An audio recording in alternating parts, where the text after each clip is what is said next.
ขอเชิญท่านสดับรับฟังพระธรรมเทศนาของญาท่านมหางอนดำรงบุญประธานคณะอพส.แขวงสะวรรณเขตได้ณโอกาสนี้เรื่องนำแม่ออกกวดเบิ่งเมืองสวรรค์ขอความสุขความเจริญจงเกิดมีแก่ออกตนญาติโยมทุกคนต่อไปนี้ญาทานที่แสดงธรรมเทศนา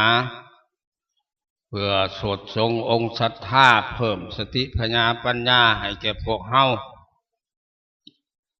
ธรรมเทศนาที่ญาทานจะเอามาชี้แจงแสดงในมื้อนี้ก็ที่ว่าหลายแง่หลายมุมหั่นล่ะ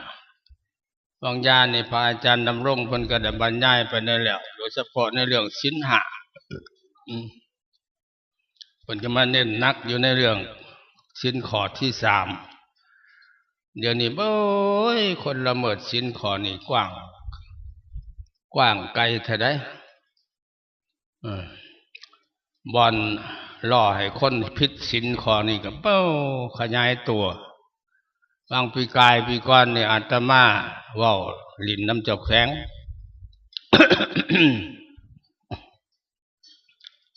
อีหยังอันไฟยิบยับอยู่น้ำป่าน้ำดงก็ตัวจะมาลายแถท่านเจ้าแข็งในเขตเมืองไส้ผู้ท่องนี่แหละเจริญกว่าหมู่บ้านเมืองอื่นก็บ่ค่อยเห็นปานใดได้เมืองไส้ผู้ท่องนี่ตั้งแต่พี่แล้วตัวอาตมากวดเบิ่งตั้งแต่หลัก35ไปฮอดดงขยุงนี่มี14บ่อนในเมืองไกรสอนพรหมวิหารเฮานี่ก็เห็นออกนอกเมืองก็มีดงคำหลวงโอ้ยแต่ว่าเฮาเบิ่งเฮาฟังตื่นฟังเขินคือสิบ่มีโทษมีภัยหายแห้งในศีลข้อที่3เพิ่นว่าห้ามบ่ให้ล่วงประเวณีของกันและกันหมายความว่าบ่ให้ล่วงลูกล่วงเมียกันส่วนตรงหลายคนเข้าใจกันแต่เพียงว่าผัวไผเมียมันเพิ่นว่าฮอดลูกผู้ใดบ่แม่นเฉพาะแต่เมียเขาได้ลูกเขาก็บ่ได้เลยชื่อว่าของหักของหวงแล้วแม่นห้ามเบิดลูกก็ตามหลานก็ตามผู้ใดไปล่วงละเมิดในลูกเขาหลานเขาก็เป็นบาปนำกันเบิดอันนี้ท่านอานันต์ลุงไกรสอนพรหมวิหารไหวถามญาทานใหญ่ญาทานอาจกี่อาตมาก็ขึ้นไปน้ำเพิ่นในบุญเฮือนเพิ่นถามญาทานลินเมียเขานี่ก็บาปบ่เราว่าเราถามกงๆเลยได้แต่ไกรสอนญาทานก็ยังบ่ทันตอบซ้ำแล้วอธิบายไปก่อนแล้วนะจะแม่นมันบาปเราว่านะเป็นโรคเอดส์ตายตะพึดเราบาปเป็นโรคเอดส์ย้อนลินเมียเขาเราว่าอันนี้เป็นความจริงเด้อนี่เด้อเอาทิ้งญาทานอยากว่าต่อไปนี่อยากพาหมู่เจ้าไปกวดเบื้องสวรรค์เดี๋ยวนี้เทพบุตรเทวดาอยู่ในสวรรค์ชั้นฟ้าเนี่ยยังหลายอยู่บ่ขอได้ยินเพิ่นว่าพญาอินทร์เงาคู่มือนี่ได้พญาอินทร์เงาแล้วเดี๋ยวนี้เป็นยังจังเงาคนไปเกิดในสวรรค์มันมีหน่อยมีแต่คนไปเกิดในหมอนรกหลายเพิ่นว่าเพิ่นฮู้ได้พระอินทร์ได้เพิ่นฮู้ได้คืออาจารย์นำลงว่าองค์ญาเนี่ยวันศีลน้อยวันศีลใหญ่พญาทั้ง4ที่เฮาฮู้กันในทางศาสนาเฮาว่าพญาทัตตรัตถะพญาวิรุฬหะพญาวิรูปคะพญาทัตตรัตถะบ่พญาอิหยังกุเวระพญาทั้ง4เฮาว่าคันเอาบุญบ้านบุญเฮือนและใช้ก็สูตรทิศะเนี่ยเพิ่นว่าเพิ่นเข้าใจกันว่าเบิกพญาทั้ง4พญาทัตตรัตถะอยู่ทางทิศบุรพาพญาวิรุฬหะอยู่ทางทิศหยังทักษิณบ่ทิศใต้พญาวิรูปคะอยู่ทางอันนั้นปชิมตะวันตกพ พญากูเวระอยู่ทั้งทิศเหนือทางอีสานทั้งนี้เป็นว่าพญาทั้งสี่พญาทั้งสี่นี่เป็นผู้คุ้มครองโลกเป็นผู้เบิ่งโลกเป็นผู้สังเกตโลกเป็นผู้กวดโลกทุกวันศีลใดน่ะเพิ่นสิแต่งกันมาเบิ่งกันศีลน้อยศีล8 คำนี่เพิ่นจะให้อันบริวารเพิ่นเสนาเพิ่นผู้ใดผู้หนึ่งมาเบิ่งคันศีล14 คำเพิ่นจะให้ลูกชายเพิ่นมาเบิ่งลูกชายของเพิ่นชื่อว่าเฒ่าอินทนามามหัพพลาอิติมันโตสุติมันโตวันนาวันโตญาสัจจิโนโมทัมมนังอภิกมุงภิกขุนังสมิติงวนังอัญญคูเพิ่นสูตรทิศาหันเฮาละเข้าใจแต่เพียงว่าสูตรครอบพญาทั้งสี่สูตรเบิกพญาทั้งสี่เบิกเครื่องกิญาบูชาไปให้พญาทั้งสี่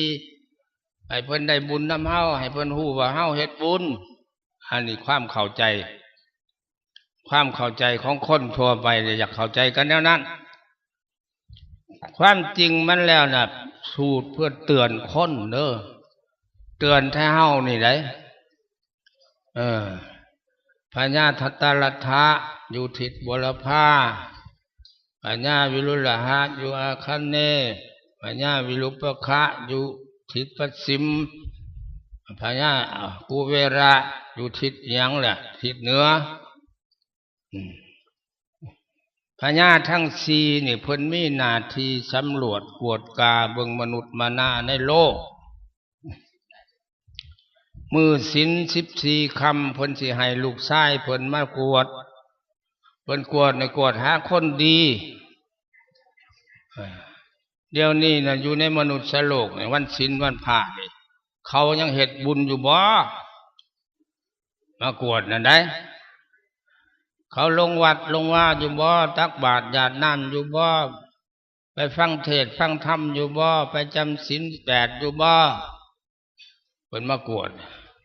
จำพวกหนึ่งจำพวกที่สองกวดหาคนที่หูจักบุญคุณพ่อแม่ผู้ใดมันยังเลี้ยงพ่อเลี้ยงแม่โดยดีผู้ใดมีความเคารพนับถือพ่อแม่เพิ่นมาเป็นประจำคันศีลใหญ่กับพุ่นแหละเพิ่นมาเองพุ่นพญาทัตตรัฐะหรือพญากูเวระพญาวิรุปคะหรือพญาวิรุฬหะเปลี่ยนกันมาแล้วมากวดแล้วก็ขึ้นไปรายงานให้พระอินทร์ทราบเพิ่นก็เบิ่งแหละพระอินทร์เบิ่งบัญชีนั่นโอ้ยคนตักน้ำทำบุญในศีลนี่หลายเนาะคนตักน้ำทำบุญในศีลนี่บ่หลายเนาะส่วนลงหลายแล้วก็บัญญัติขาดตกบกพร่องเลยจังว่าพระอินทร์จังเงาพระอินทร์เงาได้เดือนนี้ได้เงาอย่างเงาย่านเมืองสวรรค์วางเป่าย่านบ่มีเทวบุตรเทวดามาเกิดบริวารของเฮานี่นับมือลดน้อยถอยลงแล้วเด้อสู้เอ้ยมนุษย์มานาเป็นหยังเขาจังบ่ตั้งน้ำทำบุญเขาบ่ได้บุญบ่ได้กุศลเขาก็บ่ได้มาอยู่นำเฮาแล้วเขาอีดูเขาดีเขาสิไปตกหมอนรกพุ่นแหละเนาะฉันได้อันนี้น่ะสิเชื่อหรือบ่เชื่อก็มันมีอยู่ในคัมภีร์ได้คัมภีร์พระไตรปิฎกเพิ่นเว้าเพิ่นมากวดได้เด้อวันศีลวันพระนั่นแหละบ่ห่มบ่ห่านเฮาจังแนะนำคำสอนกันว่าให้คลัมเด้อสู้เด้อวันศีลนี่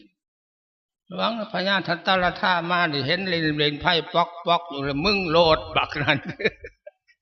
กินเหล้า8อยู่มึงโลดจดบัญชีโลดนั่นแล้วบูฮานเพิ่นจะว่าให้คลัมได้แท้เด้อวันศีลวันพระนั่นเด้อบ่แม่นเพิ่นบ่เห็นได้เพิ่นเห็นอยู่เด้ออันนี้ก็หลายคนก็บ่อยากเชื่อโดยเฉพาะพวกเรียนสูงพวกวิทยาศาสตร์เพิ่นน่ะเพิ่นว่าเป็นเรื่องครูบาอาจารย์ตัวพอออกไม่ออกเพิ่นว่าซั่นเด้อเพิ่นผู้เว้าก็จะว่าเพิ่นบ่เห็นซ้ำว่า เฮานี่ก็ให้เห็นคือเพิ่นผู้หูแจ้งตาทิพย์คือว่าผู้อริยบุคคลโดยเฉพาะพวกพระอรหันต์น่ะเพิ่นเห็นเพิ่นหูเพิ่นหูเพิ่นเห็นพระอรหันต์บางองค์ที่มีฌานอภิญญาแก่กล้าก็สามารถขึ้นไปกวดหอดเมืองสวรรค์สามารถลงไปกวดสัตว์นรกคนไหนตัวอย่างพระโมคคัลลาพระโมคคัลลาก็เคยขึ้นสั้นสวรรค์สั้นฝ่าดาวดึงส์คนไหนไปล้อเบิ่งหอพระศาสตร์นั่งเทวดาพระเทพประบุตรองค์นั่นองค์นี้ถามไปเจ้าเฮ็ดบุญยังเจ้าจังได้มาเกิดเป็นเทพประบุตรมีบริวารเป็นห้อยเป็นพันเทพบุตรทั้งหลายแล้วนั่นกันรายงานแหละเขาน้อยอยู่เมืองมนุษย์เขาน้อยได้สร้างบุญอันนั้นสร้างบุญอันนี้เพิ่นฮู้บ่ได้แล้วไปเห็นหอพระศาสตร์เทพบุตรตนหนึ่งมีแต่นางนกสนมมีแต่พวกนางเทวดาเทวบุตรบ่มีก็ถามพระศาสตร์หลังนี้เป็นของเทพบุตรตนใดสุเจ้าโอ้ยเป็นหอพระศาสตร์ของนันทาอุปสกเดี๋ยวนี้เพิ่นยังบ่ทันได้ขึ้นมาเพิ่นยังเป็นคนอยู่อัญญาลงไปนี่ไปบอกเพิ่นได้เด้อให้เพิ่นขึ้นมาหาหมู่เขาน้อยไว้ๆแน่หมู่เขาน้อยคล้องท่าอยู่ผู้ใดนันทาอุปสกแล้วสร้างกุฏิก็บ่ได้ใหญ่ดอกแล้วน้อยๆทั้งกว้างมันก็4 ศอกทั้งยาวมันก็6 ศอกเฮ็ดกุฏิน้อยให้พระทรงอยู่เราถวายกุฏิแล้วเราอุทิศญาติน้ำยังแล้วหอพระศาสตร์อันเป็นทิพย์เกิดลอดท่าอยู่สันดาวดึงส์พุ่นพวกนางนักสนมกรมวังเทพดาทั้งหลายก็ไปรอคอยอยู่พุ่นพระโมคคัลลาไปเห็นเพิ่นขึ้นไปเที่ยวสวรรค์ลงมาเพิ่นก็ข่าวให้ฟังไปบอกนันทาอุปสกบริวารเจ้าท่าเจ้าอยู่ได้บ่ทันฮอดมื้อฮอดวันฮอดมื้อฮอดวันมื้อใดเขาน้อยก็สิไปพุ่นแล้วอันใดลงหม้อนรกฮอดหม้อนรกพระโมคคัลลาน่ะผู้ขึ้นสวรรค์นี่เป็นตามปรากฏในตำนานปรากฏในตำรามีพระโมคคัลลาพระมาลัยนี่เป็นพระอรหันต์ภายหลังพุทธเจ้านิพพานไปแล้วพระโมคคัลลาน่ะแต่พร้อมพุทธเจ้าพุ่นพระมาลัยหั่นมีฌานอภิญญาแก่กล้ามื้อหนึ่งไปบิณฑบาตได้รับดอกบัวจากไส้ทุกตะ8 ดอกไส้ทุกตะเราเคยไปเก็บดอกบัวมาบูชามาขายเก็บดอกบัวขายเมื่อนั้นเราไปพ่อพระมาลัยเกิดศรัทธาเหลื่อมใสโอ้ยข้าน้อยก็บ่มีหยังใส่บาตรของเพิ่นไปบิณฑบาตได้พระมาลัยข้าน้อยก็บ่มีหยังใส่บาตรข้าน้อยมีแต่ดอกบัวนี่แหละขอถวายใส่บาตรให้ไปบูชาให้ข้าน้อยได้ถอนเราดอกบัว8 ดอกพระมาลัยก็กลับมาได้บิณฑบาตฉันจังหันแล้วก็คิดดอกบัวไส้ทุกตะนี่กูสิไปบูชาบ่ได้เด้ให้เราได้บุญหลายๆวันพระพุทธเจ้าเกิดเฮาก็เคยบูชาแล้ววันพุทธเจ้าแสดงธรรมจักรกับปวัตตนสูตรเฮาก็เคยบูชาแล้ววันพระเจ้านิพพานเฮาก็เคยบูชาแล้วนี่วันเพิ่นไปหันไปนี่บนกุฏิวิหารเพิ่นเฮาก็เคยไปบูชาแล้วยังบ่ได้บูชาแต่พระธาตุเกศแก้วพระธาตุเกศแก้วจุลมณีเป็นธาตุบรรจุผมของท้าวสิทธัตถ์ในเมื่อท้าวสิทธัตถ์ออกไปบวชตัดเกศและเสียงผมโยนขึ้นอากาศพระอินทร์เห็นและพระอินทร์เอาอุคัมมาหับเอาขึ้นไปก่อธาตุอยู่สันดาวดึงส์พุ่นไว้ให้พวกเทพบุตรเทพดาพากันไว้คู่ศีลบ่ได้ขาดเทวดาทั้ง6 ชั้นตั้งแต่พุ่นท่านปรินิมิตาวสวัสดีพุ่นลงมาฮอดชั้นจาตูมผิดคันวันศีลละพากันไปไหว้ธาตุเกศแก้วแล้วเท วบุตรเทวดาตัวไหนขี่ข้านไปไว้ธาตุเกศแก้วเทวบุตรเทวดาตัวนั้นตายไว้หมดบุญไว้คนน่ะเทวบุตรเทวดาทั้งหลายก็ไปเลยไปไหวพามาไล่ก็ได้ดอกบัวนั่นแหละก็มาขึ้นแบบขึ้นไปบูชาธาตุเกศแก้วมื้อนี้พอดีเป็นวันศีลเพิ่นก็เข้าซ่านอภิญญาได้แล้วก็เหาะขึ้นไปถึงสันดาวดึงส์วันธาตุเกศแก้วจุลมณีอยู่มาบูชาแล้วก็นั่งคิดว่าโอ้เฮาได้ขึ้นมาสวรรค์นั่นสิรอพบพระศรีอานก่อนเดี๋ยวนี้พระศรีอานยังบ่ทันได้เป็นพระเด้อเป็นโพธิสัตว์แต่เป็นเทพบุตรอยู่ชั้นพูนชั้นดุสิตชั้นสวรรค์ที่4พอดีไปพบพระอินทร์อยู่หั่นพระอินทร์ก็ไปไหว้ธาตุไปสนทนากับพระอินทร์อยู่หั่นก็ถามพระอินทร์ว่าโพธิสัตว์ศรีอานเพิ่นเคยมาไหว้พระธาตุอยู่บ่โอ้ยมาคูศีลเพิ่นบ่ขาดดอกมื้อนี้ก็เพิ่นต้องมาว่าซั่นโอ้ยดีแล้วมหาบพิตรอาตมาสิรอพบเพิ่นอยากพ่อเพิ่นอยากถามเพิ่นนี่ก็รอท่าอยู่หั่นแหละเทวบุตรเทวดาพากันลังมาไหว้ธาตุเกศแก้วเทวบุตรบางตนก็มีบริวาร100บางตนก็200 300 400 500ขึ้นไปฮอดพันฮอดหมื่นถามก็ยังว่าบ่แม่นอยู่เทวบุตรตัวนี้บ่พระศรีอานยังบ่แม่นฮอดเทวดาเทวบุตรผู้มีบริวารเป็นหมื่นก็ถามยังบ่แม่นชุดอยู่ในนี้หนังสือผูกนี่เอาหนังสือมาไล่หมื่นนั่นบัดนี้ต่อไปอีกเทวบุตรมาเป็น20,000 30,000 40,000 50,000 60,000 70,000 80,000 90,000 10,000ก็ถามไปสั้นๆแหละพามาไล่ถามพญาอินทร์แม่นแล้วบ่ผู้นี้แม่นบ่ยังบ่แม่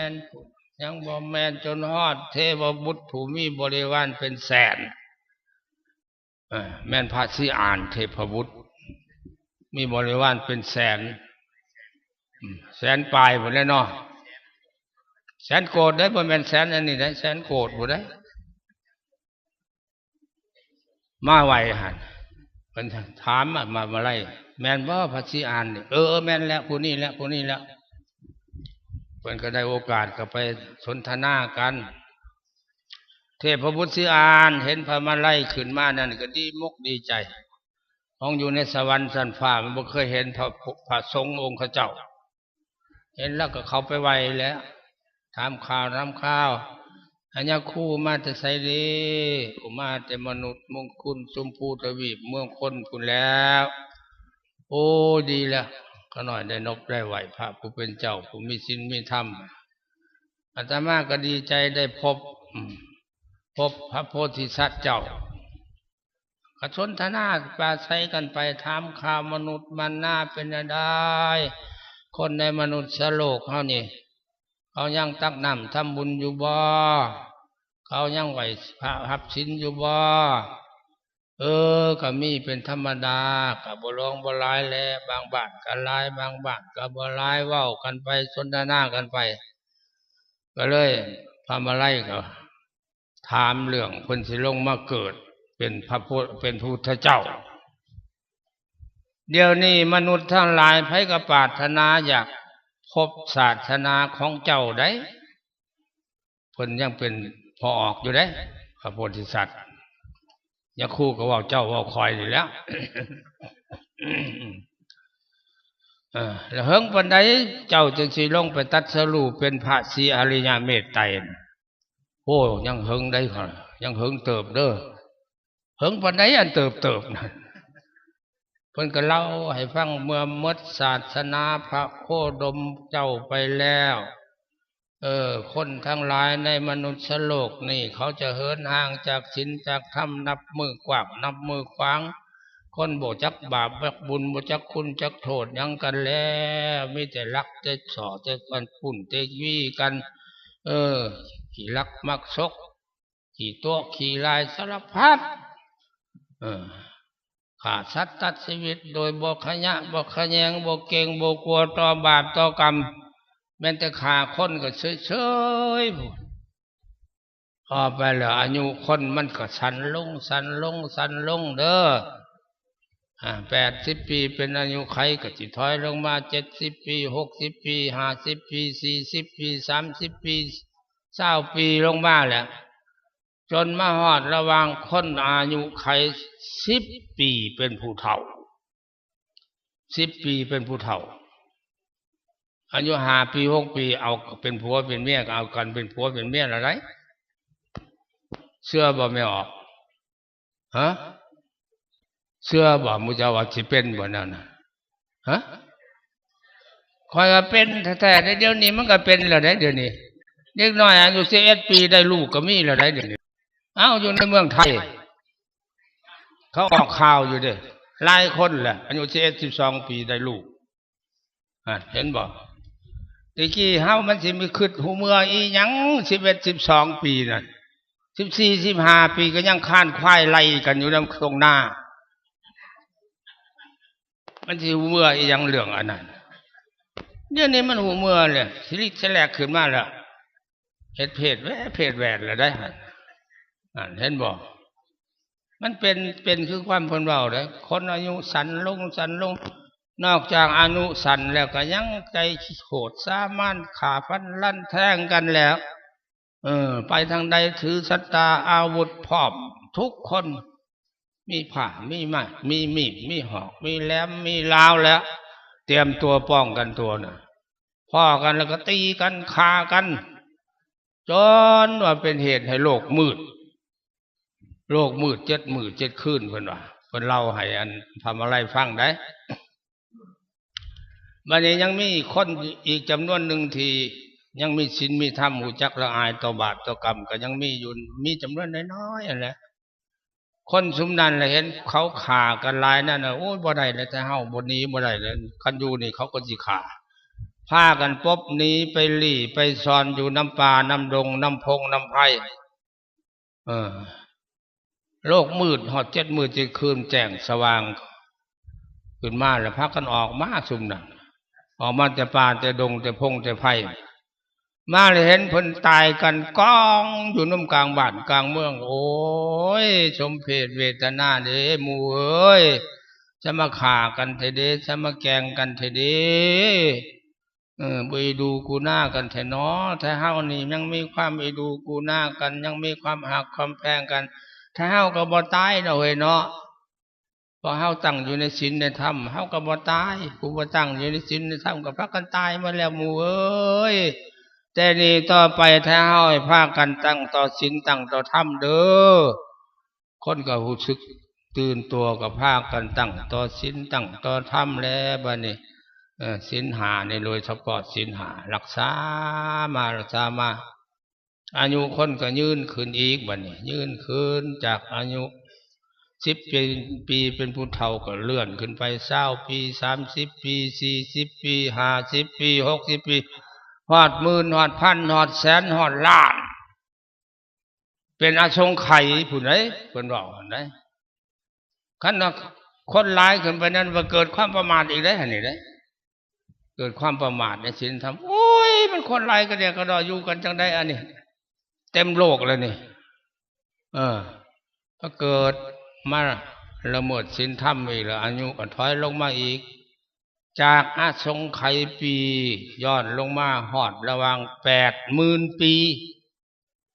ในช่วงนี้นั่นโลกสิประกุมซุ่มเย็นประชาชนที่ตั้งอยู่ในศีลกินในธรรมแผ่นดินหาบเพียงงามคือหน้ากองไส้คนทั้งไปทางใดมาทางใดบ่ทุกข์บ่ยากบ่ลำบากกะกรรมผู้ที่ไปทางน้ำก็บ่ได้พายเรือผู้ที่ไปทางเนื้อก็บ่ได้ทอแล้วไปทางเรือน้ำไหลขึ้นทั้งสองข้างหนึ่งไหลลงใต้ข้างหนึ่งไหลขึ้นเหนือเพิ่นเว้าเป็นปริศนานะบ่มีคนอิจฉาตาฮ้อนกันบ่มีคนขี้ร้ายถ่ายเปบ่มีผู้ทุกข์ผู้ยากบ่มีผู้อึดผู้อยากบ่มีผู้เจ็บผู้ไข้ผู้ล้มผู้ตายก็หาได้ยากอยู่ในไสก็อยู่ด้วยความเมตตากันอยู่ในไสก็อยู่ด้วยความหักความแพงกัน ประชาชนบ่ทุกข์บ่ยากอดบ่อยากกระพึกเกิดขึ้นในแจในบ้านในเมืองซีแจใครต้องการผ่าไปเอาในต้นกระพึกใครต้องการแพร่ไปเอาในต้นกระพึกยามนั้นแล้วขน้อยจังสิลงไปเกิดพระโพธิสัตว์สิอ่านเว้าได้ขึ้นเบิ่งดูหมู่เจ้ามันสิเฮิงปานใดเฮาตายจักเทื่อจังสิพอล้านเทื่อพุ่นแหล้วเนาะตายเกิดอยู่นี่แหละ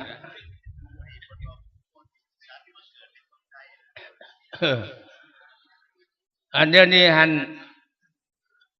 พวกสร้างบุญคุณตื่นข่าวเฮ็ดให้คนตื่นนี่ก็มีแล้วได้พระสิอ่านมาเกิดเพิ่นพระสิอ่านมานะหั่นพระสิอ่านตัวแม่ก็มีไม่ออกเป็นพระสิอ่านก็เฮ้อกันไปโปรดกันไปแล้วไปไหวพระสิอ่านความเป็นจริงแล้วพระพุทธเจ้าเนี่ยบ่เคยเป็นสัตว์ตัวแม่บ่เคยเป็นแม่ยาแม่ยิ่งจักเทื่อจักษะ เป็นสัตว์ก็เป็นสัตว์ตัวผู้พระโพธิสัตว์บ่เคยมีผู้ยิ่งจักเทื่อเด้อ เป็นจังซั่นแหละพระมาลัยก็ถามต่อไปอีกเฮ็ดแนวใดขน้อยเดี๋ยวนี้ประชาชนในมนุษย์โลกเนี่ยเขาปรารถนาอยากพบศาสนาของเจ้าได้เฮ็ดได้เขาจึงสิพบสิพ่อศาสนาเจ้าเพิ่นว่าคันเขาอยากเห็นศาสนาขน้อยอยากพบขน้อยให้เขาฟังล่ำพระเวทให้มันจบในมื้อหนึ่งวันเดียวเด้อเอาบุญพระเวทเด้อโพธิสัตว์สิอ่านสั่งแนวนั้นจังว่าพระมาลัยลงมาจะได้ประกาศให้ซุ่มซ้นได้ครับพูดว่าใครอยากเห็นศาสนาพระสิอ่านพากันฟังล่ำพระเวทพากันเอาบุญพระเวทใครตั้งใจฟังล่ำพระเวทให้สุดในมื้อหนึ่งวันเดียวแล้วสิได้พ้อศาสนาพระสิอ่านครูบาอาจารย์เพิ่นเว้าแนวนั้นไม่ออกอยากเห็นอยู่บ่ศาสนาพระสิอ่านอยากพ่ออยู่บ่เฮ็ดอยู่บ่บุญพระเวทนะฮะบ่ได้เฮ็ดหลายปีแล้วอันเฮ็ดบุญพระเวทนี่เด้อก็จุดหมายปลายทางก็คือว่าหั่นแหละเฮ็ดตามคำสั่งพระมาลัยเพิ่นไผอยากเห็นศาสนาพระสิอ่านให้เฮ็ดบุญพระเวทฟังลำพระเวทให้มันสุดในมื้อหนึ่งมื้อเดียวแต่ประเทศลาวเฮาหรือคนลาวเฮาก็พากันเฮ็ดอยู่เฮ็ดบุญพระเวทน่ะเฮ็ดบางบ้านเฮ็ดคู่ปีคือวัดชัยภูมิน่ะเฮ็ดคู่ปีเอาบุญพระเวทน่ะเฮ็ดอยู่คู่ปีหากเบิ่งแล้วนั่นเบิ่งรูปการในการปฏิบัติหีดข้องอันนี้ให้มันถูกจุดหมายปลายทางน่ะมันบ่มีส่วนหลายน่ะมันผิดมันพลาดเอาบุญพระเวทก็เพิ่นว่าเท่ากับว่าเพิ่นอยากสอนให้เฮาเฮ็ดคือพระเวทใครอยากเห็นศาสนาพระสิอ่านน่ะเป็นพระเวทเด้อเพราะในเรื่องพระเวทเพิ่นเฮ็ดหยังได้คุณงามความดีของเพิ่นคุณธรรมของเพิ่นหนึ่งเป็นผู้เลิศโดยการให้ทานจนเพิ่นว่าในศาสตร์เป็นพระเวทเพิ่นทำเพ่งทานะปรมีสมบูรณ์ทานะปรมีทานะอุปปารมีทานะปรมัตถปารมีเพิ่นเฮ็ดได้ครบถ้วนในศาสตร์อันนี้หนึ่งให้เป็นผู้มีใจใสศรัทธาเรื่องให้ทานสองให้เป็นผู้เจริญเมตตาศาสตร์เป็นพระเวทเนี่ยคุณธรรมอันยิ่งใหญ่ในอันเรื่องพระเวทมีสองอันนี่ได้เรื่องให้ทานเพิ่นให้ทานเต็มเพิ่นเกิดออกมา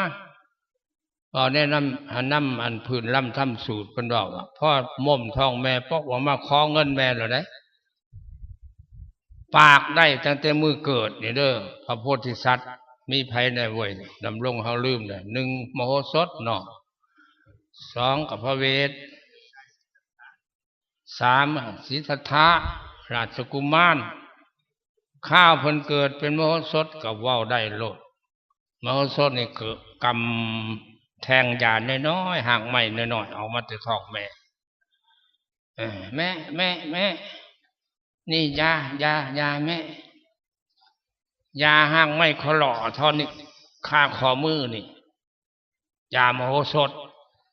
เอาไปปัวผู้ใดก็ดีเอาไปปัวผู้ใดก็ดีไปเจ็บไปไข้ไปเป็นพยาธิบาดเหย้าไปกินดีเบิดนั่นล่ะเฮาจังเว้าติดปากเป็นสำนวนเว้าติดปากกันมากอยู่คู่มื้อนี่คันยาผู้ใดเก่งๆไว้บ่ได้ดีปานยามโหสถว่าซั่นเด้ชาติเป็นพระเวทเกิดปุ๊บออกมานี่เว้าโลดขอเงินแม่ไปทานแม่ขอเงินท่านแน่แม่ขอเงินท่านแน่แม่ก็เอาให้ท่านตั้งแต่มือเกิดพระเวทน่ะคือเอาได้ยินได้ฟังหั่นแหละเด้อท่านฮอดลูกท่านฮอดเมียท่านสร้างมิ่งมงคลอันเป็นของประชาชนทั้งบ้านทั้งเมืองหักแพงนับถือเพิ่นก็ท่านสร้างมงคลแล้วประชาชนขับไล่ไสหนีออกไปบวชเป็นฤาษีทั้งลูกทั้งเมียอยู่ป่าคิรีวงกฏชูสกาพามมาขอเอานั่งกันหาเท่าสลีลูกหักลูกแพงท่านลูกไปแล้วยังบ่แล้วพระอินทร์พระกัปเพศเป็นพามมาขอนั่งมาที่ผู้เป็นเมียเอกท่านจะมาเพิ่นบำเพ็ญท่านในศาสตร์นี่สมบูรณ์ท่านะปารมีถ้าเฮาคู่มือนี่เฮาเฮ็ดกันได้แต่ในท่านะปารมีเด้อไม่ออกเด้อท่านะปารมีแม่นหยังท่านของที่มีเขาท่านเขามีเงินท่านเงินมีผักมีหญ้ามีผ้ามีแพรท่านผ้าท่านแพรอันนี้เป็นว่าท่านะปารมีท่านธรรมดาวันนี้ท่านะอุปปารมียับขึ้นไปอีกได้บัดนี้ได้ท่านเข้าไปใกล้ต่อหนทางพระนิพพานท่านะอุปปารมีท่านหยังท่านของที่เป็นผู้มีเวลาท่านเวลาให้หมู่ให้บ้านให้เมืองเป็นผู้มีเงินมีคำกับท่านเงินท่านคำเป็นผู้มีอำนาจวาสนาเป็นผู้มีปัญญาท่านพญาปัญญาท่านอำนาจวาสนาน่ะเพิ่นเอิ้นว่าท่านะอุปปารมีถ้าเฮ็ดได้แล้วบ่ซ้ำนี่ได้แล้วบ่ท่านความสุขให้หมู่ความสุขน้อยๆนี่นะได้บ่อาตมาเห็นว่าอุ้ยยังไก่ท่านะอุปปารมีก็ได้อันพอเพียงที่ท่านบ่นั่งให้เขายังบ่ได้ไปนำรถไปนำเรือแอดรถเขาขอบ่นั่งให้ผู้เฒ่าโอ้ยเฒ่าเจ้าผู้น้อยผู้หนุ่มนี่อันยับบ่ให้แม่เฒ่านี่เด้แล้วเฒ่าหลายให้แล้วนั่งบ่จบดีๆนี่ว่าลูกนั่งเฉยบ่ให้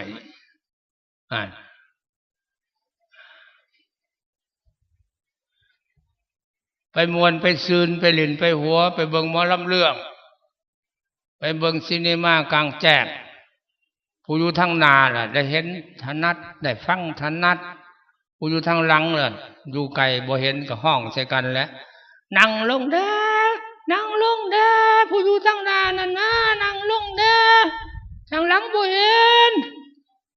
ก็จ้อยบ่นั่งซับท่านสำนี้ยังบ่ได้นั่นท่านะอุปปารมีแล้วเด้อย้อนสิไปก็ลาวถึงท่านลูกท่านเมียโอ้ยแห่งไก่มักใหญ่แล้วที่ว่าสิไปท่านไปสั่ง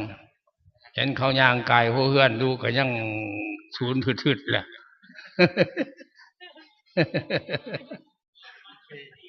ท่านจะบอกเวลาเมียไปบวชเดี๋ยวมันจะจีกเยอะ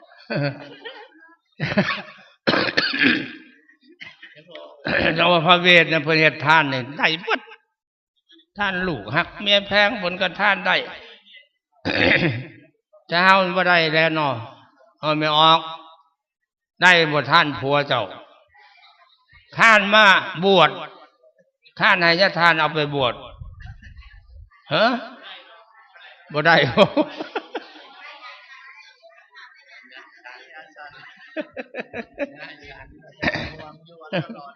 โอ้ย มันไปบวชแล้วกับมันยังชละบ่ได้อีกยังพอก็ได้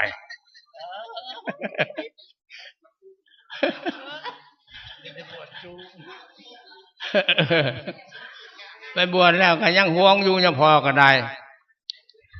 ลูกเขาว่าอีพ่อยังพอยังพออีแม่สิขายควายได้ขายก็ขายกันชูบ่อยากได้เป็นว่าได้อยู่มาประแต่งให้ลูกลงไปอีกแล้วอันแม่ออกนั่นก็ได้ยังโย่ให้จะพอสินี่แม่พอเท่านี่แม่ว่าสิขายหน้าได้โยสู้สิเอายังเฮ็ดกินขันว่าสู้มีบอลกินบนอยากกันสู้อยากขายก็ขายไปลายมือกันยังสมอยอยู่เอาอีกแล้วอันไม่ออกนั่นลงไปอีพ่อ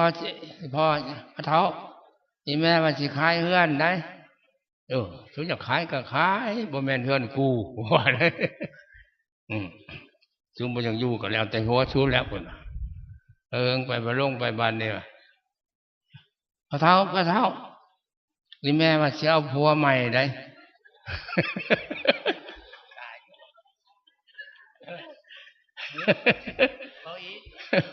ไม่ยังเกาะที่แม่สิเอาผัวใหม่กูก็สิชิกอยู่เด้อบ่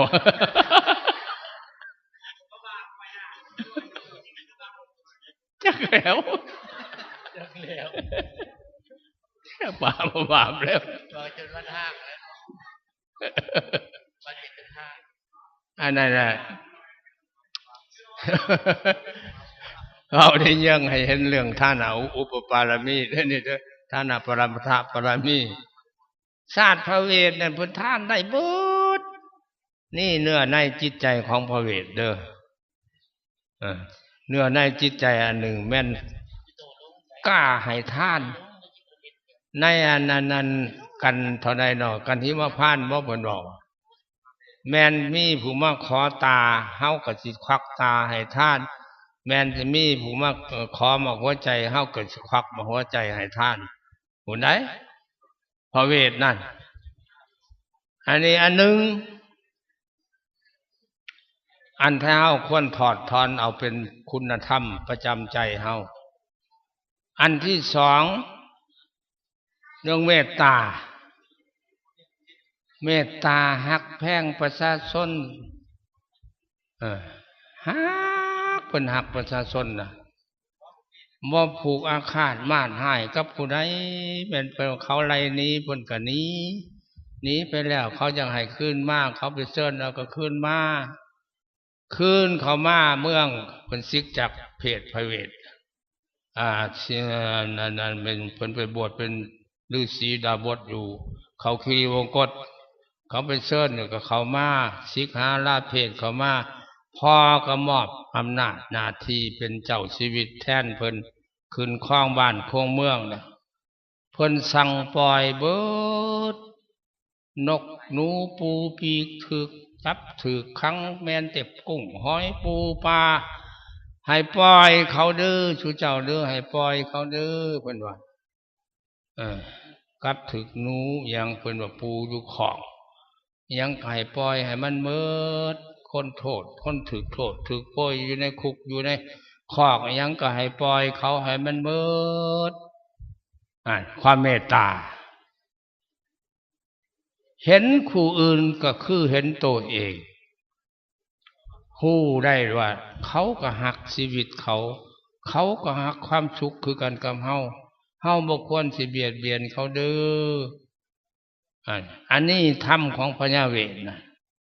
อันที่เพิ่นว่าไว้พระอยากเห็นศาสนาปัสสิอาให้ฟังลำพระเวทญาทานเคยไปถามไม่ออกหลายคนไม่ออก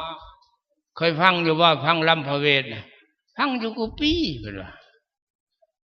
ฟังอยู่กุปีแล้วได้ศีลได้ธรรมในเรื่องพระเวทขอได้เอามาปฏิบัติพัฒนาบ่จักแล้ว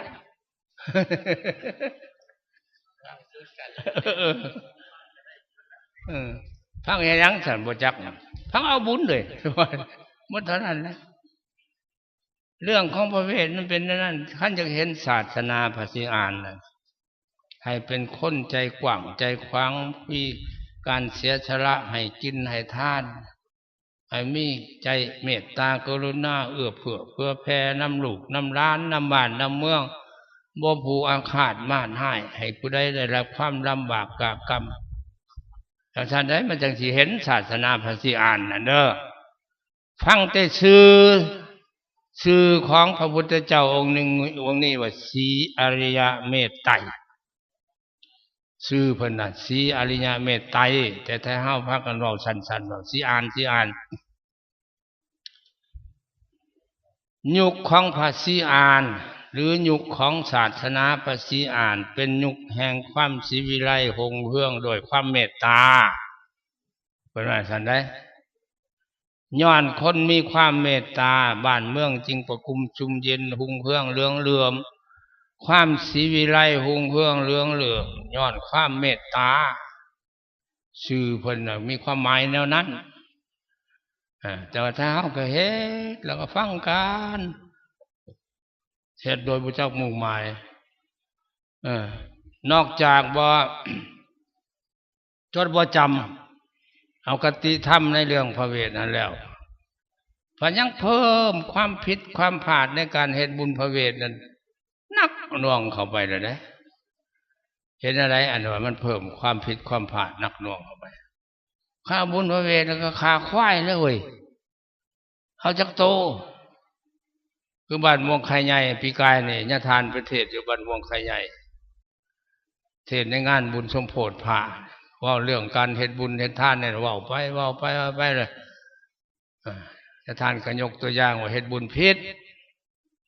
การเฮ็ดบุญคือการชำระอย่างชำระ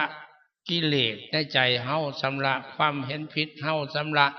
ความโลภเฮาชำระความอาฆาตมาดหายเฮาชำระความอิจฉาตาห้อนเฮาอันนั้นคือการเฮ็ดบุญบัดนี้เฮาเฮ็ดบุญเพราะเอาควายมาฆ่า9 โต10 โตบางบ้านก็14 15 โตว่าแบบมีพ่อผู้หนึ่งเราเสนอขึ้นในบ่อนหั่นได้คนบ้านบงไคเองอันได้โอ้ยอันนั้นยังน้อยอยู่เราไล่บ่ได้ซั่นในบ้านนี่ปีกายนี่42 โตปุ้ยตัวเอาบุญพระเวทขางัวขาควาย42 โตอันนั้นบ่เมตตาเห็นแล้วมันเห็นได้เฮ็ดอีก100 ศาสตร์พันศาสตร์ก็บ่เห็นศาสนาพระศรีอานเด้อคันเห็นแนวนั้นแทนที่มันสิเป็นบุญพระเวทคือว่ามันเป็นบุญอิตาภาพคือเขาบอกกินกันว่าสั่นนะขึ้นเฮือนใดก็บ่จักชกเล็กยังบ่จักซอยจำแซ่เลือดอย่างสารพัดเราก็เทมาสิ้นจำสิ้นซอยเทใส่กันโอ้ยเฮ็ดอีกพันศาสตร์ก็บ่เห็นศาสนาพระศรีอานแล้วหมู่เจ้าเด้ออันนั้นเนี่ยอันนี้อันนึงจะทานว่าให้ฟังเทศน์ให้ฟังเด้อบ่ว่าแต่เฮ็ดบุญพระเวทแหละเด้อบุญบาปบุญเฮือนหยังก็ตามให้หลีกที่สุดหลีกเนี่ยมันจะเป็นบาปเป็นกรรมแก่เฮาเดี๋ยวนี้นะถ้าเฮาเฮ็ดบุญแต่ละปางแต่ละครั้งแต่ละหนน่ะคันสิไปบี้หาแยกหาให้มันละเอียดถี่ถ้วนบ่อนใดเนี่ยมันเป็นบุญน่ะหายากที่สุดอันบ่อนมันสิได้บุญน่ะ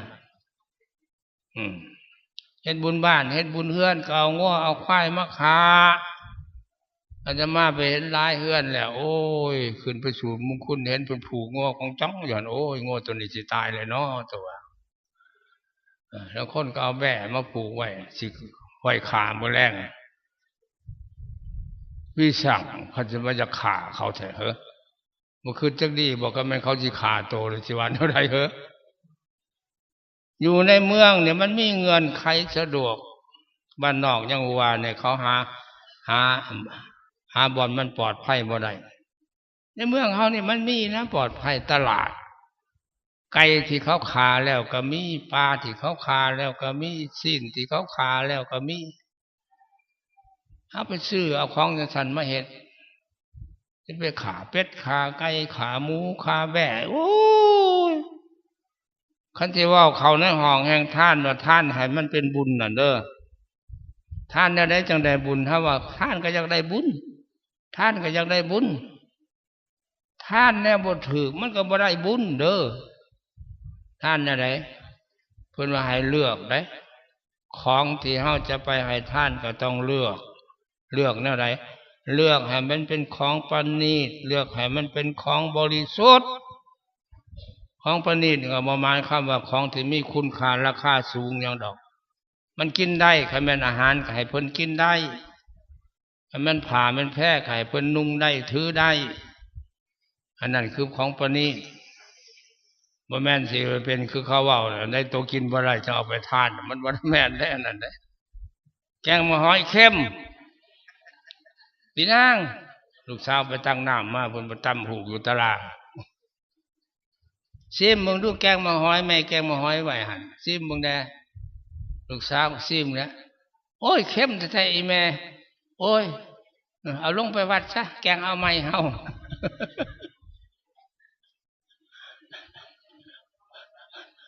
มันก็บ่แม่นของประณีตแล้วนะว่าเรื่องผ่านนุ่งแพ้ถืออีกก็คือกันนี่แหละก็ย่ำเข้าพรรษาไปหาซื้อผ้าอาบน้ำฝนมาเค้นในยทานยาคู่ผ้าอาบน้ำฝนซื้อไปซื้อเอาผ้าบางๆพื้นน้อยๆนุ่งอาบน้ำก็บ่ได้คันแม่นอาบน้ำอยู่บนแจ้งบ่หันนุ่งซับ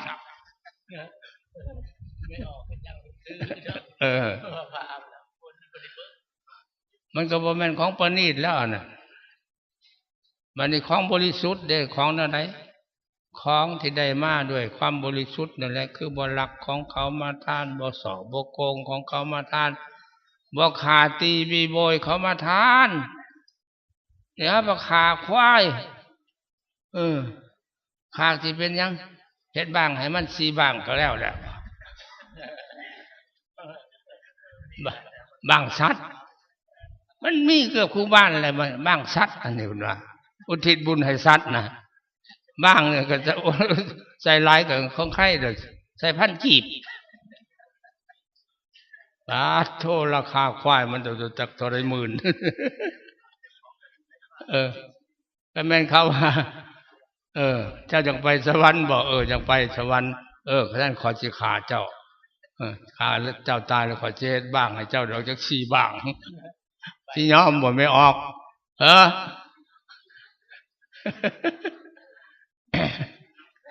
ที่ย้อมอยู่บ่ใช่บ้างบางละ500โอ้ยเอาเปรียบเขาอันนี้แหละเขาว่าเอาเปรียบเขาความจริงมันบ่ได้บทมันบ่ได้เด้อมีอยู่อันพื้นล่ำทำสูติเกจิอาจารย์บัญญัติแต่งตั้งขึ้นเพื่อหลีกความผิดเอาเปรียบตัวเขาหั่นอยู่ทางเหนือเพิ่นแห่งคักทั้งแข้งเชียงขวางท่านได้ยินเจ้าคณะแขวงเชียงขวางบอกให้ฟังคันควายตัวใดสิเอาไปขาเฮ็ดบุญเนี่ยเอามาให้ยาคู่หยาดน้ำใส่หัวมันก่อนโป้ย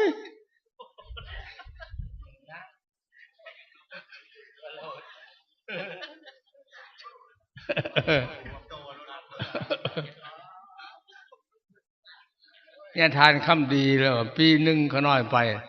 ก็บุญมันเลยลินเพื่อนบุญมันควายตัวน่ะเขาให้มาเอามาจูงมาให้ญาติน้ำเชื่อว่ามันโยกระญาตินะเนี่ยญาติก็คือว่ามึงจะตายเด้อบักหลาเด้อมึงจะตายเด้อเราคิดนะว่าเวลาเราไปผูกไว้แล้วมันขาดแล่นเข้าดงบุญน้ำบ่ทัน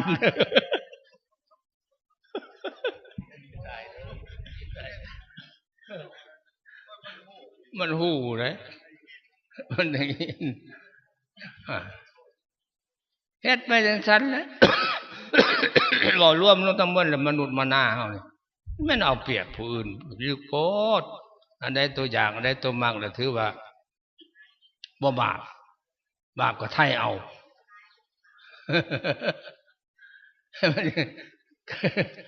คืออาจารย์เสริมเราเทศนั่นน่ะ อย่ากูเสริมรอเทศ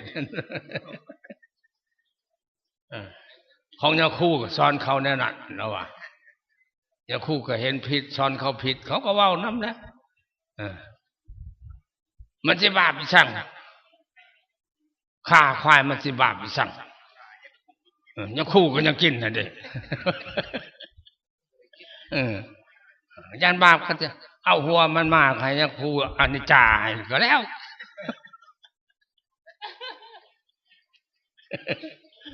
โอ้ยยาคู่กับยาคู่ขี่ตัวมันก็อยากเด้กันบ่ให้เว้านั่นมึงจะบ่ได้กินเด้นี่นะเอาได้ยังมื้อนี้ฟังนิทานเทศมานี่ไม่ออกได้ขอได้แด่ฮะเรื่องทานบ่อันนี้เลือกของท่านนะเนี่ยโอ้ยหลายคันว่าให้ละเอียดที่ถ้วนให้เลือกแต่ของประณีตของบริสุทธิ์นี่ก็ได้แล้วบุญนั่นเด้ออันไม่เป็นของบริสุทธิ์ วันนี้ผู้รับทานนี่เพิ่นก็ให้เลือกคือกันได้เด้อผู้รับทานเนี่ยผู้ใดรับทานเฮามันจังสิได้บุญเพิ่นว่าในพื้นลำทำสูตรตำรับตำราเพิ่นว่าให้ทานแก่สมณะสี่พราหมณ์ผู้ทรงศีลให้แก่สมณะสี่พราหมณ์ผู้ทรงศีลผู้ทรงธรรมผลทานเฮามันจังสิสมบูรณ์เพิ่นว่ามันจังสิได้สมมุติว่าเฮาทานเพื่อจะอุทิศส่วนบุญให้แก่ญาติพี่น้องเฮาผู้ล้มเสียหายตายเสียจากไปก็ต้องแม่นทานในสมณะสี่พราหมณ์ผู้ทรงศีลผู้ทรงธรรมผลทานอันนั้นก็จังสิฮอดจอดถึงแก่ผู้ล้มเสียหายตายเสียจากได้เป็นว่าซั่นได้อันนี้มันมีนี่ทานตัวอย่างอันหนึ่งนั่นท่านั่งนั่นท่าเพศสีนายนั่นท่าเป็นลูกเฒ่าแก่ใหญ่เลยลูกนายห้อยเป็นเมียนายห้อยเลยเมียนายห้อยใหญ่เลยตายไปแล้วเป็นพิเพศอยู่ในกลางดงจักบาปยังเล่าแล้วคนกับท่านก็เล่าให้แจ้งแต่ว่าเราตายแล้วเราเป็นเพศนั่งนั่นท่าน่ะเป็นเพศอยู่ในกลางดงพุ่นอึดหิวลีไปหากินนกตายสัตว์ตายกินของบูดกินของเน่าอย่างนั้นแล้วอยู่มามือหนึ่งแหละผัวเราเนี่ยไปฆ่าเอาสินค้าบรรทุกเกียน500 เล่มเกียน500 เล่มพาดงอันนั้นไปเพจนั่งนั่นท่านะฮู้ว่าผัวมาไปปรากฏตัวให้ผัวเห็นในห้องคอให้ผัวนั่นเฮ็ดบุญให้ไปละห้องข้างโอ้ยทุกเทเดทุกเทเดจองงาใหม่อยู่จอยผู้ผัวนี่ได้ยินเลยไปทองเบิ่งว่าคนแนวใดมาแต่ไสอันนี้มาจอยมาพร้อมแท้เจ้าบ่จื้อข่อยน้อเจ้าบ่จื้อข่อยบ่ข่อยก็คือเมียเจ้าหันแล้วข่อยมาเป็นเพศเวทนาอยู่ในนี่หลายฝ่าหลายปีแล้วบ่ได้กินข้าวบ่ได้กินปลาหาเก็บกินของบูดของเน่าน้ำกลางดงกลางป่าได้มาหลายปีแล้วเจ้าสงเคราะห์ข่อยได้ถอนคันเจ้ายังหักข่อยแพงข่อยเมียข่อยบ่ได้เป็นเดี๋ยวนี้นะเมียข่อยนั่นตายไปมันก็แล้วมันสิมาเป็นเดี๋ยวนี้ครอบข่อยตายนั่นแล้วข่อยจังว่าเป็นเพศเวทนาอยู่นี้ให้เจ้าสงเคราะห์ข่อยแด้ข่อยอึดข่อยหิวนี่อยากได้ยังก็เอาในเกียรตินี่บ่ได้อึดผ้าก็มีแพร่ก็มีอาหารการกินยังก็มีเอาโลดเราว่าเจ้าจะเอาของให้ข่อยนั่นเจ้าสิยกให้ข่อยหมดลำเกียรข่อยก็รับบ่ได้เด้อรับบ่ได้ข่อยบ่แม่นคนข่อยเป็นเพศคันเจ้าอยากให้ข่อยสงเคราะห์ข่อยนั่นให้เจ้าไปทานเด้อทานในผู้มีศีล สมณะชีพราหมณ์หรือว่าประชาชนผู้มีศีลมีธรรมกทานให้เขาแล้วจะอุทิศให้คอยเด้อแล้วเว้าแล้วก็ว่าหิไปเด้อหิไปเด้อฝนสิตกเลยได้ฝนสิตกเลยได้ไปไว้ออกวิดดงไว้หาผ้าหาแพร่ปกสินค้าเจ้าหน่อยพ้นห้ำได้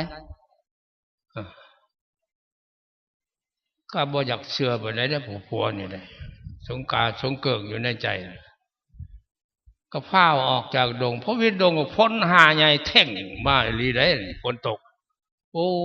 แม่นลีเลยแม่นเมียเฮาแท้ๆแล้วนี่มันหวังดีต่อเฮาเนี่ยเอาสินค้าเข้าไปขายบ้านนั่นขายบ้านนี่เข้าไปอยากซอกหาพระสงฆ์องค์ข้าเจ้ามันก็บ่มีเลยไปมือหนึ่งเราไปเห็นพวกรักษาศีล8ถามว่ามารักษาศีลอยู่นี่เราเอาของเราไปท่านให้พวกรักษาศีล8นั่นได้ท่านเขาท่านปลาท่านผ่าท่านแพร่มันคุณแนวนั่นแหละพวกรักษาศีล8ก็หับเอาของท่านแล้วก็แล้วอุทิศญาณน้ำผลท่านนั่นนี่คอยหอดให้ถึงแก่เมียผู้ขาเด้อผู้ขาได้ตั้งน้ำทำบุญอุทิศให้แล้วนี่ขอให้เจ้าเป็นสุขเด้อนางเด้อรถได้แล้วไหมได้กินข้าวปลาอาหารอิ่มน้ำสำราญมีผ้านุ่งแพร่ถือครบชุดหมดนั่นแหละบาดผัวกลับไปเลยนะมันบาดผัวกลับมาแล้วออกไปรัดอีกนะปรากฏตัวให้ผัวเห็นบันนี้งามนุ่งเสือนุ่งแพร่จกงามห่างกายก็อ้วนท้วนอิ่มนี้พี่มันเมื่อก็ขึ้นฮอดแล้วเมียกูนี่เป็นเพศเวทนาเห็นได้เด้อยากให้เราไปเกิดดีถึงสุขเด้แล้วก็เฮ็ดบุญคู่มือเว้นมาแล้วก็ได้ไปเกิดอันใดอันจากท่านไหนมันนอนให้ถึงแก่พิรมเสียหายตายเสียจากต้องท่านในสมณะชีพราหมณ์ผู้ทรงศีลผู้ทรงธรรมคู่มือนี้ถ้าเฮาก็เชื่อว่าพระภิกขุสามเณรหรือพระสงฆ์องค์เจ้าเฮานี้ว่าเป็นผู้ทรงศีลทรงธรรมถึงแม้ว่ามีบางองค์อาจจะขาดตกบกพร่องศีลดังศีลพ้อยศีลเศร้าศีลมองก็ทำเพิ่นผู้สมบูรณ์ด้วยธรรมก็มีผู้สมบูรณ์ด้วยศีลก็มีเอาความเสื่อความเคารพอันนั้นแหละเป็นแหลนยึดมั่นเพื่ออุทิศส่วนบุญส่วนกุศลเด้อเอาแล้วเนาะซ้ำนี่เทศซ้ำนี่เนาะไม่ออกเนาะจะกินข้าวแล้วเทศไปยังเฮิงตายก็ได้ก็น้อยจะกินข้าวแล้วนี่เพราะว่าได้เอาสิชุดนี้ก็ขออวยพรให้ชุดเจ้าอยู่ดีมีแห้งสุขภาพเข้มแข็งอายุมั่นขวัญยืนกัดพุงเรื่องสุขหังมังมีทุกคนเถิดสาธุสาธุสาธุอนุโมทา